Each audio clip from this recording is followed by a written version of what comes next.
శరీర స్థితిని పట్ల పూర్తి అప్రమత్తతతో ఉండాలి. నడుము పొట్ట కిందికి వెళ్ళింది, వెంటనే స్ట్రేట్ చేయాలి.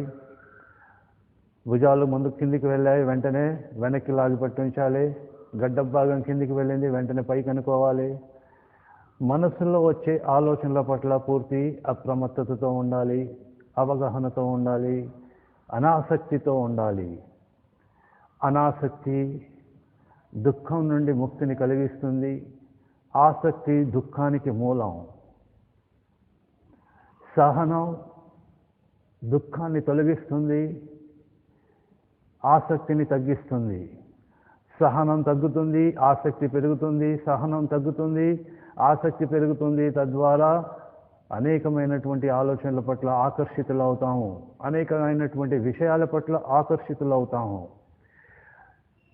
అలా ఆకర్షించినప్పుడు ఆ విషయాల పట్ల మోహం పెరుగుతుంది, వాటిని పొందాలనే కోరిక పెరుగుతుంది.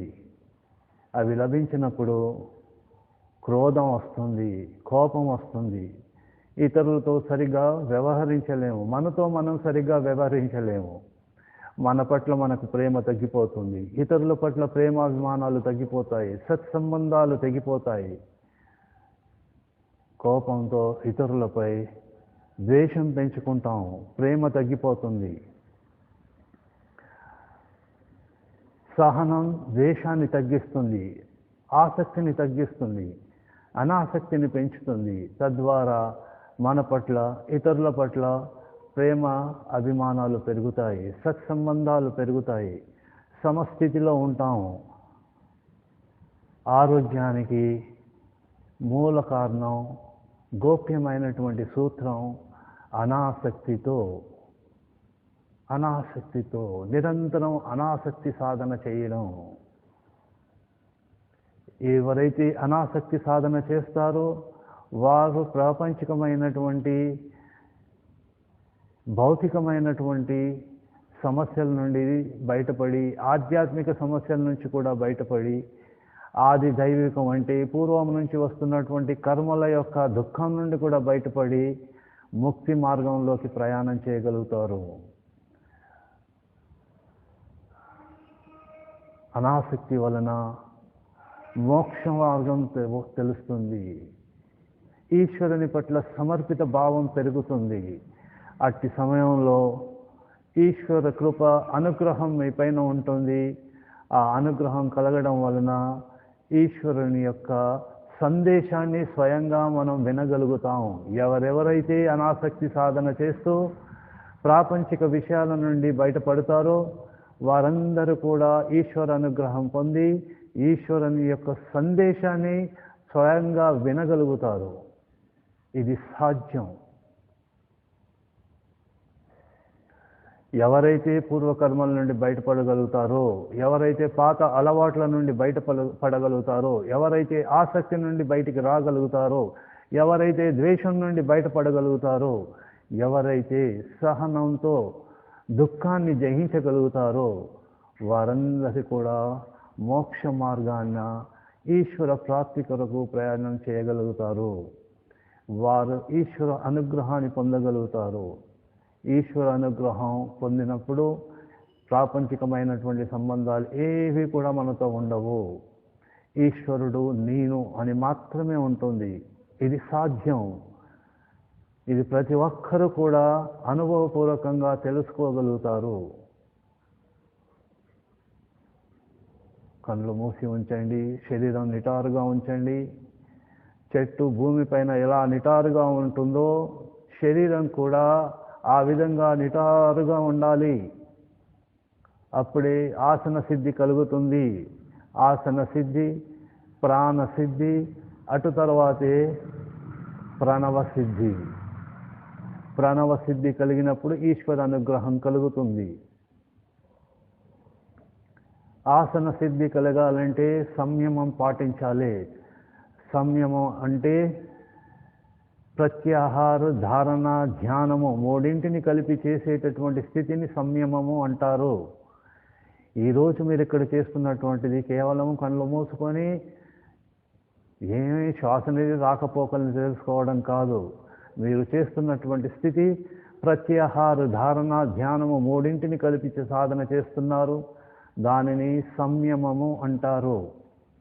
ప్రత్యాహారము ఇతరమైనటువంటి విషయాల నుంచి మనస్సుని తొలగించి కేవలం ఈశ్వరుని పైన, ఒక స్థితి పైన మాత్రమే నిలిపి ఉంచడాన్ని, ఏకాగ్రతని పెంచడాన్ని ప్రత్యాహార స్థితి అంటారు. ధారణ మనస్సుని శరీరంలో కనుబొమ్మల మధ్యన, బ్రుకుటి మధ్యన, కంఠం, హృదయం మధ్యన నిలిపి ఉంచడాన్ని ధారణ అంటారు. ఈశ్వరుణ్ణి ఆ భాగంలో నిలిపి ఉంచుతారు. మీరు మీ యొక్క మనస్సుని శరీరంలో ఏ భాగంలో నిలిపి ఉంచుతారో అక్కడ ఈశ్వరుని యొక్క అనుగ్రహం తెలుసుకోగలుగుతారు. ధ్యానము ఎప్పుడైతే ప్రత్యాహారం, ధారణలో మనస్సుని శరీరంలో ఒక దగ్గర నిలపగలుగుతారో అక్కడ ఈశ్వర అనుగ్రహం తెలుస్తుంది. అదే ధ్యానము. ఈశ్వర అనుగ్రహం వలన ఆ ఈశ్వరుని యొక్క సందేశాన్ని వినేటటువంటి స్థితిని పొందగలుగుతాము ధ్యానంలో.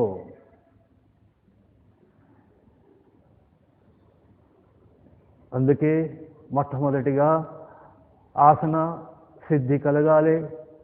ప్రతి క్షణం ఆసనం పట్ల, కూర్చున్నటువంటి స్థితి పట్ల పూర్తి అప్రమత్తతతో ఉండాలి. వెన్నుముక, నడుము స్ట్రైట్గా ఉండాలి. భుజాలు వెనక్కి లాగి పట్టి ఉంచాలి. గడ్డ భాగం కొద్దిగా పైకి లేపి ఉంచాలి.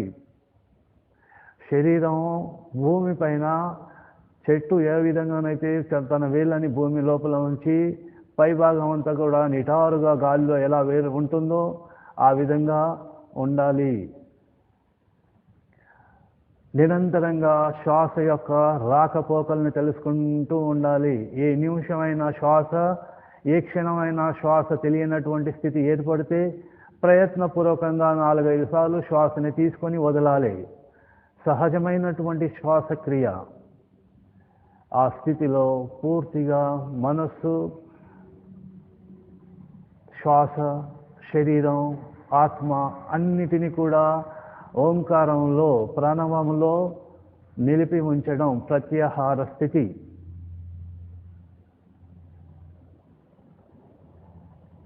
అటు తర్వాత మనస్సుని, ఆత్మని అన్నిటినీ కూడా కేవలం శరీరంలో ఒక భాగంలో మాత్రమే, బ్రుకుటి మధ్యన ఆజ్ఞాచక్రము, విజ్ఞానమయ కోశం, అది అక్కడ ఆపి ఉంచడం వలన ఈశ్వర జ్ఞానం మనకు ప్రాప్తిస్తుంది, బ్రహ్మ జ్ఞానం ప్రాప్తిస్తుంది.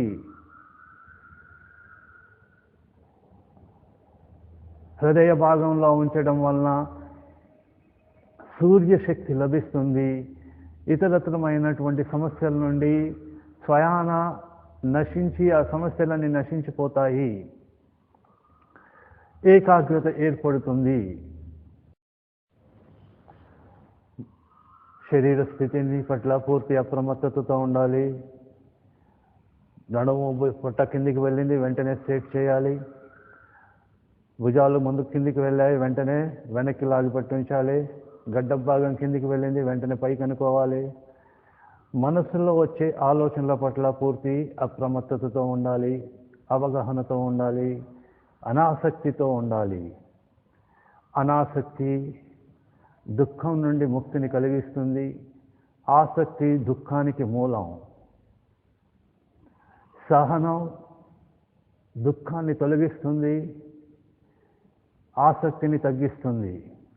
సహనం తగ్గుతుంది, ఆసక్తి పెరుగుతుంది. సహనం తగ్గుతుంది, ఆసక్తి పెరుగుతుంది. తద్వారా అనేకమైనటువంటి ఆలోచనల పట్ల ఆకర్షితులవుతాము, అనేకమైనటువంటి విషయాల పట్ల ఆకర్షితులవుతాము.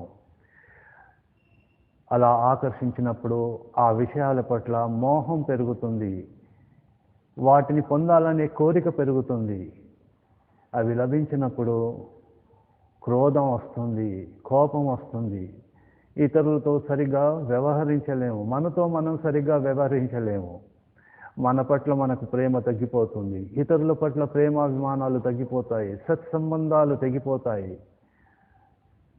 కోపంతో ఇతరులపై ద్వేషం పెంచుకుంటాం, ప్రేమ తగ్గిపోతుంది. సహనం ద్వేషాన్ని తగ్గిస్తుంది, ఆసక్తిని తగ్గిస్తుంది, అనాసక్తిని పెంచుతుంది. తద్వారా మన పట్ల, ఇతరుల పట్ల ప్రేమ అభిమానాలు పెరుగుతాయి, సత్సంబంధాలు పెరుగుతాయి, సమస్థితిలో ఉంటాం. ఆరోగ్యానికి మూల కారణం, గోప్యమైనటువంటి సూత్రం అనాసక్తితో నిరంతరం అనాసక్తి సాధన చేయడం. ఎవరైతే అనాసక్తి సాధన చేస్తారో వారు ప్రాపంచికమైనటువంటి భౌతికమైనటువంటి సమస్యల నుండి బయటపడి, ఆధ్యాత్మిక సమస్యల నుంచి కూడా బయటపడి, ఆది దైవికం అంటే పూర్వం నుంచి వస్తున్నటువంటి కర్మల యొక్క దుఃఖం నుండి కూడా బయటపడి ముక్తి మార్గంలోకి ప్రయాణం చేయగలుగుతారు. అనాసక్తి వలన మోక్ష మార్గం తెలుస్తుంది, ఈశ్వరుని పట్ల సమర్పిత భావం పెరుగుతుంది. అట్టి సమయంలో ఈశ్వర కృప అనుగ్రహం మీ పైన ఉంటుంది. ఆ అనుగ్రహం కలగడం వలన ఈశ్వరుని యొక్క సందేశాన్ని స్వయంగా మనం వినగలుగుతాం. ఎవరెవరైతే అనాసక్తి సాధన చేస్తూ ప్రాపంచిక విషయాల నుండి బయటపడతారో వారందరూ కూడా ఈశ్వర అనుగ్రహం పొంది ఈశ్వరుని యొక్క సందేశాన్ని స్వయంగా వినగలుగుతారు. ఇది సాధ్యం. ఎవరైతే పూర్వకర్మల నుండి బయటపడగలుగుతారో, ఎవరైతే పాత అలవాట్ల నుండి బయటపడగలుగుతారో, ఎవరైతే ఆసక్తి నుండి బయటికి రాగలుగుతారో, ఎవరైతే ద్వేషం నుండి బయటపడగలుగుతారో, ఎవరైతే సహనంతో దుఃఖాన్ని జయించగలుగుతారో వారందరి కూడా మోక్ష మార్గాన్న ఈశ్వర ప్రాప్తి కొరకు ప్రయాణం చేయగలుగుతారు. వారు ఈశ్వర అనుగ్రహాన్ని పొందగలుగుతారు. ఈశ్వర అనుగ్రహం పొందినప్పుడు ప్రాపంచికమైనటువంటి సంబంధాలు ఏవి కూడా మనతో ఉండవు. ఈశ్వరుడు నేను అని మాత్రమే ఉంటుంది. ఇది సాధ్యం.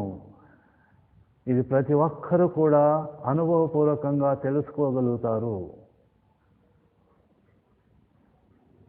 కళ్ళు మూసి ఉంచండి, శరీరం నిటారుగా ఉంచండి. చెట్టు భూమిపైన ఎలా నిటారుగా ఉంటుందో శరీరం కూడా ఆ విధంగా నిటారుగా ఉండాలి. అప్పుడే ఆసన సిద్ధి కలుగుతుంది. ఆసన సిద్ధి, ప్రాణ సిద్ధి, అటు తర్వాతే ప్రణవ సిద్ధి. ప్రణవ సిద్ధి కలిగినప్పుడు ఈశ్వర అనుగ్రహం కలుగుతుంది. ఆసన సిద్ధి కలగాలంటే సంయమం పాటించాలి.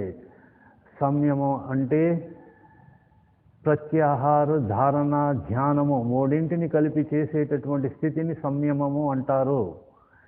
ఈరోజు మీరు ఇక్కడ చేస్తున్నటువంటిది కేవలం కళ్ళు మూసుకొని ఏమీ శ్వాస అనేది రాకపోకలను తెలుసుకోవడం కాదు. మీరు చేస్తున్నటువంటి స్థితి ప్రత్యాహార, ధారణ, ధ్యానము మూడింటిని కలిపి సాధన చేస్తున్నారు. దానిని సంయమము అంటారు.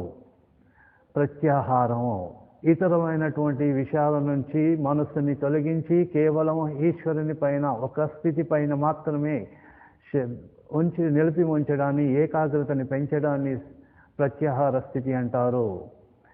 ధారణ మనస్సుని శరీరంలో కనుబొమ్మల మధ్యన, బ్రుకుటి మధ్యన, కంఠం, హృదయం మధ్యన నిలిపి ఉంచడాన్ని ధారణ అంటారు. ఈశ్వరుణ్ణి ఆ భాగంలో నిలిపి ఉంచుతారు. మీరు మీ యొక్క మనస్సుని శరీరంలో ఏ భాగంలో నిలిపి ఉంచుతారో అక్కడ ఈశ్వరుని యొక్క అనుగ్రహం తెలుసుకోగలుగుతారు.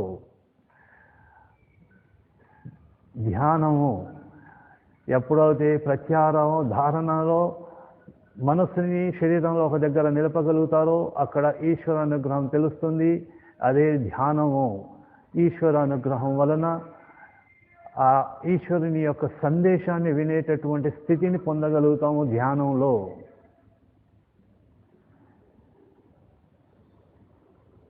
అందుకే మొట్టమొదటిగా ఆసన సిద్ధి కలగాలి. ప్రతి క్షణం ఆసనం పట్ల, కూర్చున్నటువంటి స్థితి పట్ల పూర్తి అప్రమత్తతతో ఉండాలి. వెన్నుముక, నడుము స్ట్రైట్గా ఉండాలి. భుజాలు వెనక్కి లాగి పట్టి ఉంచాలి. గడ్డ భాగం కొద్దిగా పైకి లేపి ఉంచాలి. శరీరం భూమి పైన చెట్టు ఏ విధంగానైతే తన వేళ్ళని భూమి లోపల ఉంచి పై భాగం అంతా కూడా నిటారుగా గాలిలో ఎలా వేరు ఉంటుందో ఆ విధంగా ఉండాలి. నిరంతరంగా శ్వాస యొక్క రాకపోకల్ని తెలుసుకుంటూ ఉండాలి. ఏ నిమిషమైన శ్వాస, ఏ క్షణమైన శ్వాస తెలియనటువంటి స్థితి ఏర్పడితే ప్రయత్నపూర్వకంగా 4-5 సార్లు శ్వాసని తీసుకొని వదలాలి. సహజమైనటువంటి శ్వాసక్రియ. ఆ స్థితిలో పూర్తిగా మనస్సు, శ్వాస, శరీరం, ఆత్మ అన్నిటినీ కూడా ఓంకారంలో, ప్రణవంలో నిలిపి ఉంచడం ప్రత్యాహార స్థితి.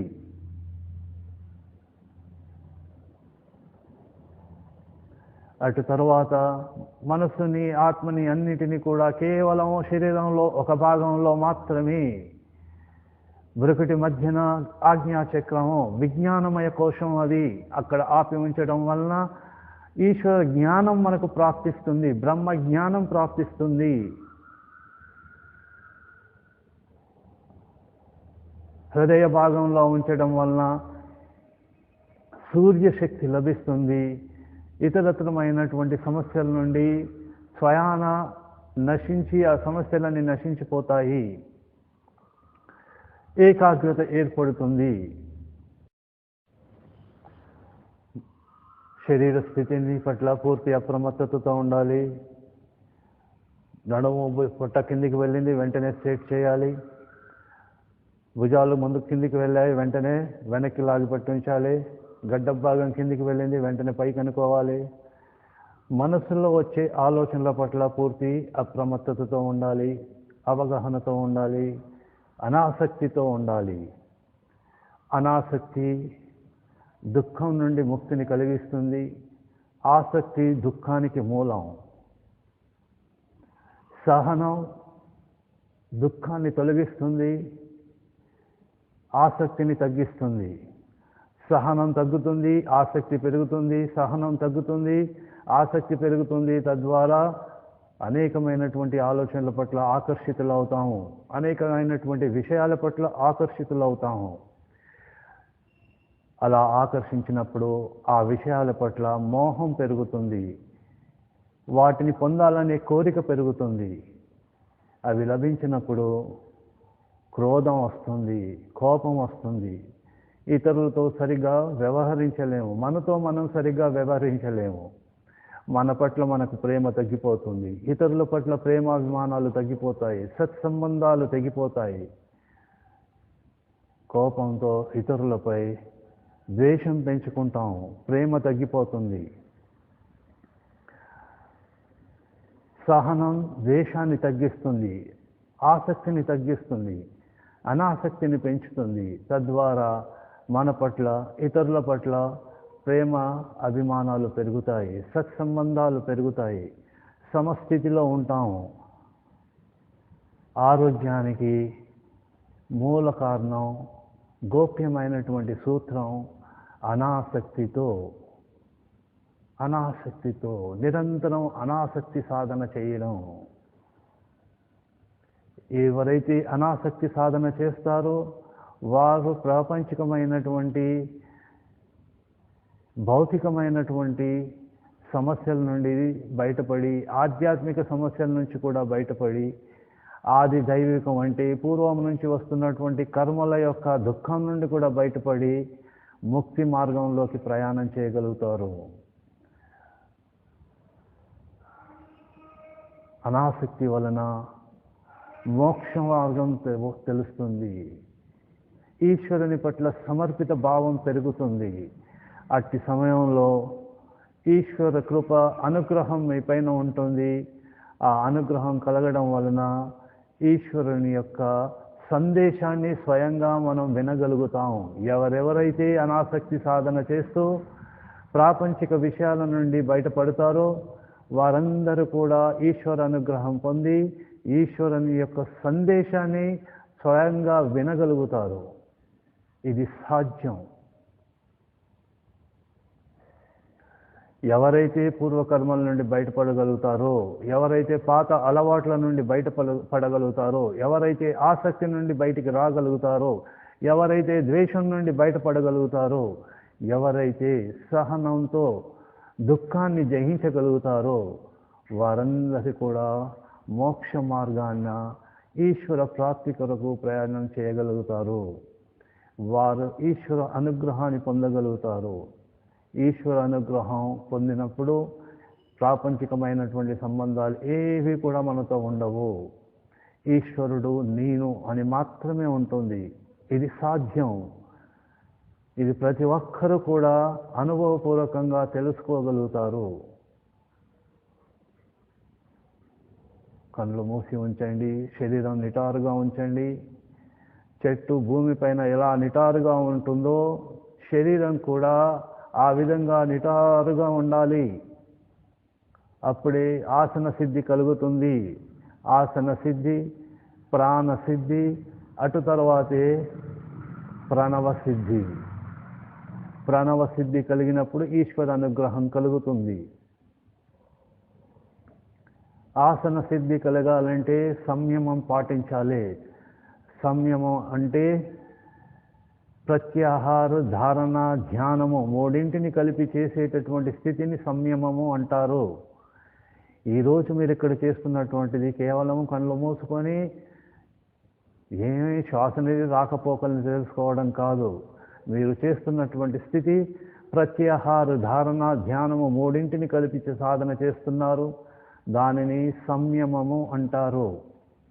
ప్రత్యాహారము ఇతరమైనటువంటి విషయాల నుంచి మనస్సుని తొలగించి కేవలం ఈశ్వరుని పైన ఒక స్థితి పైన మాత్రమే నిలిపి ఉంచడాన్ని, ఏకాగ్రతని పెంచడాన్ని ప్రత్యాహార స్థితి అంటారు. ధారణ మనస్సుని శరీరంలో కనుబొమ్మల మధ్యన, బ్రుకుటి మధ్యన, కంఠం, హృదయం మధ్యన నిలిపి ఉంచడాన్ని ధారణ అంటారు. ఈశ్వరుణ్ణి ఆ భాగంలో నిలిపి ఉంచుతారు. మీరు మీ యొక్క మనస్సుని శరీరంలో ఏ భాగంలో నిలిపి ఉంచుతారో అక్కడ ఈశ్వరుని యొక్క అనుగ్రహం తెలుసుకోగలుగుతారు. ధ్యానము ఎప్పుడైతే ప్రత్యాహారం, ధారణలో మనస్సుని శరీరంలో ఒక దగ్గర నిలపగలుగుతారో అక్కడ ఈశ్వర అనుగ్రహం తెలుస్తుంది. అదే ధ్యానము. ఈశ్వర అనుగ్రహం వలన ఆ ఈశ్వరుని యొక్క సందేశాన్ని వినేటటువంటి స్థితిని పొందగలుగుతాము ధ్యానంలో.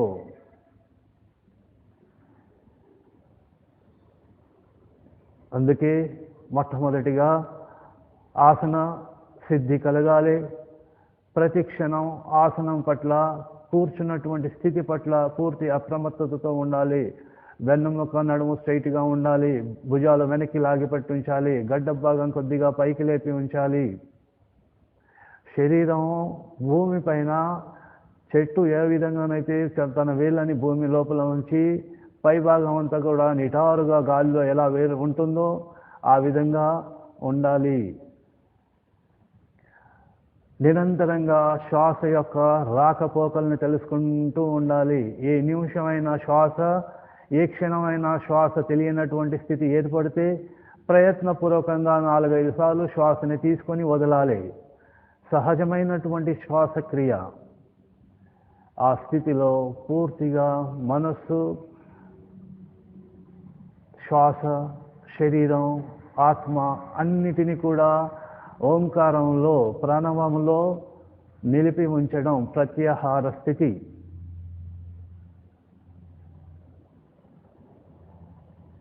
అటు తర్వాత మనస్సుని, ఆత్మని అన్నిటినీ కూడా కేవలం శరీరంలో ఒక భాగంలో మాత్రమే, బ్రుకుటి మధ్యన ఆజ్ఞాచక్రము, విజ్ఞానమయ కోశం అది అక్కడ ఆపి ఉంచడం వలన ఈశ్వర జ్ఞానం మనకు ప్రాప్తిస్తుంది. బ్రహ్మ జ్ఞానం ప్రాప్తిస్తుంది. హృదయ భాగంలో ఉంచడం వలన సూర్యశక్తి లభిస్తుంది.